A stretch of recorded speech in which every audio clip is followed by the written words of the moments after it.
السلام عليكم. مباشرة من مقبرة الغفران، الحالة يرثى لها، قبورة كلشي رايبين، كلشي داخلهم الماء، الشواه الطايحين، لا حول ولا قوة إلا بالله العلي العظيم. يعني يصر هاد الناس المسؤولين هنا على أن يحسوك أنك عايش في المغرب، وأن الكرامة ديال الإنسان لا تساوي شيئا.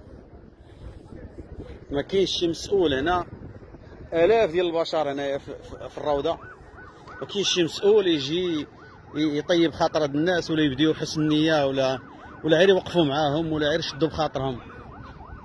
ثاني الا كان شي مناسبة فيها التصاور وكان فيها التلفازة المغربية كلشي كيحضر. مؤسف ما يقع لك أيها المغربي حيا أو ميتا.